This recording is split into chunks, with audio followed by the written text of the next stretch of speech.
Witnesses sometimes come before this committee and they face charges and they don't always get to respond to them. It's my practice on certain occasions to allow them to respond. Code Pink lunatics used to accuse Secretary Austin of committing war crimes. I always allowed him to deny that calumny for him and Israel. At Secretary Hegseth's hearing, Code Pink lunatics accused him of being a Christian Zionist. I thought that was an odd claim. I'm a Christian. I'm a Zionist. Is there anything wrong with being a Christian Zionist? Secretary Hegseth didn't think there was, so I allowed him to respond to the Code Pink lunatics. Earlier today, both Secretary Wicker and Secretary Scott, I'm promoting him, maybe demoting. Senator Wicker, Senator Scott asked you, Mr. Dahmer, about the question on Romanian troop withdrawals and whether Romania was notified, and you said they were notified. But then Senator Slotkin said, not citing press reports, as the other senators had, but citing the Romanian ambassador and Romanian officials, that these Romanian officials were not, in fact, notified in advance. They learned it from the press. But Senator Slotkin didn't give you a chance to respond to that. Would you care to respond to her assertions of what the Romanian ambassador and other Romanian officials said to her? Senator, thank you very much for the opportunity to respond to that. My understanding, I was not the specific individual to conduct the notifications to the Romanians.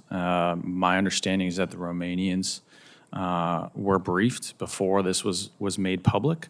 Obviously, just as the United States government is not a monolithic actor, the Romanian government is not either. So I'm not aware of which specific individuals are briefed. I would be happy to follow up for the record to provide you with that information. But thank you for the opportunity. Do you believe Senator Slotkin is misrepresenting her conversations with the Romanian ambassador?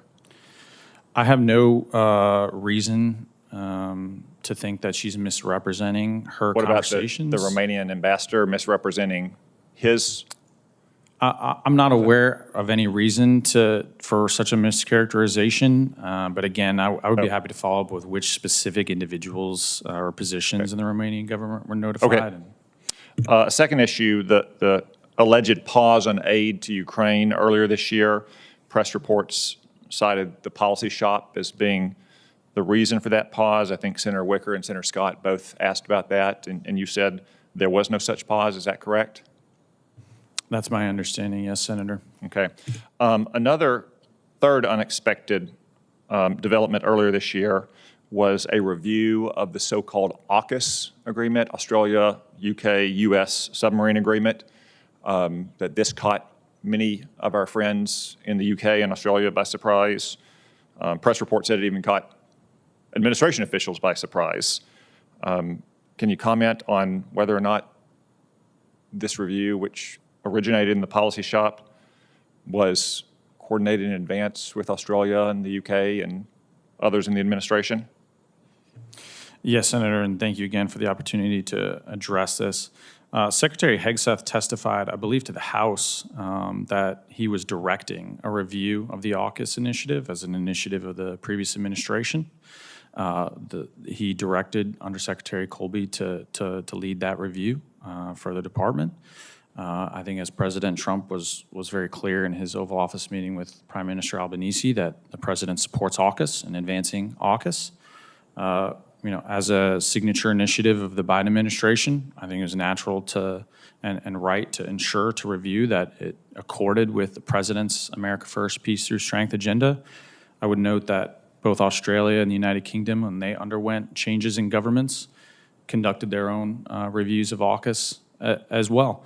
But I think as the president was clear, we're advancing AUKUS and working to ensure its success. And I would just, as a matter of forces and capabilities, just really stress the critical importance of our nuclear-powered attack submarine fleet to defend the homeland and deter our rivals. So we're full steam ahead on AUKUS now.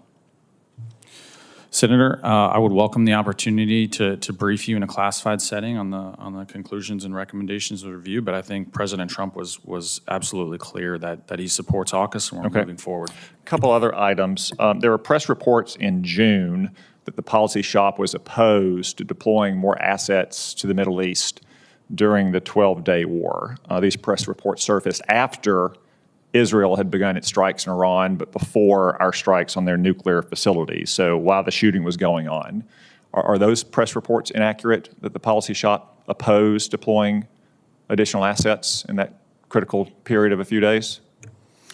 Senator, I'm not aware of the reports you're referencing. I certainly don't want to get into classified discussions, but I think absolutely the policy organization and certainly me have been committed, and if confirmed, I will continue to ensure that the President and the Secretary are provided with the best possible, credible military options. I think Operation Midnight Hammer is a signal success of the administration and the department and the Joint Force in being able to ensure peace through strength, including with decisive military force. Okay. Also in June, there were media reports that the so-called 2x2 meeting with Secretary Hegseth and Secretary Rubio meeting with their Japanese counterparts were canceled because the policy shop had insisted that Japan increase its defense spending. The meeting, as I understand it, was in fact canceled. It didn't go forward. Is that media report incorrect, that the Japanese were offended by the policy shop's insistence? Senator, that is not my understanding of why the meeting was canceled. Okay.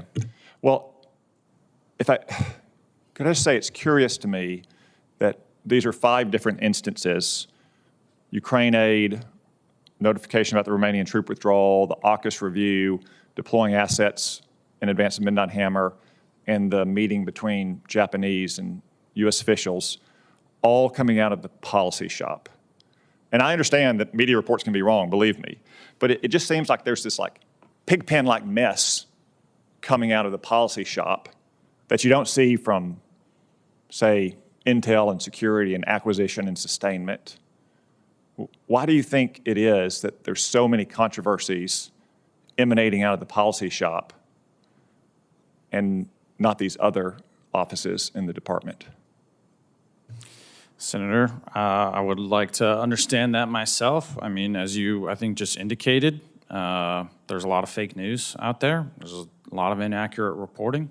And I think I would be happy to address other specific questions, as I have done for each of these cases. Thank you. Mr. Borders, one question.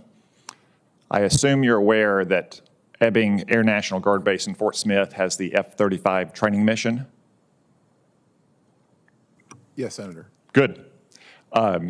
I can tell you we're well prepared for my questions then, because obviously we think this is a critical part of more burden sharing from our allies. We want to sell them F-35s made here in the United States. We want their pilots to get trained. We've worked in my office, along with Senator Bozeman, Congressman Womack, with the Air Force, with the Air National Guard, with the state of Arkansas and the local community in Fort Smith to move this project along very quickly. And everyone has been very responsive, and I think they may have even set records for this. I think things are going well. We've got foreign pilots in Fort Smith flying out of Ebbing every day now. There's going to be more in the months and the years ahead. I just want to make sure that I have your commitment that if something comes up in your lane that requires action, that you'll have the same sense of urgency about this mission that everyone else who has been working with us for years to get the Sound of Freedom back into the River Valley and get more F-35s trained and deployed to our allies have shown for years. Yes, Senator, if confirmed, you have my commitment, and I'm also very proud of the role that the Installation Mission Support Center and Air Force Civil Engineering Center played in getting this and maintaining this important project on track. Great, thank you.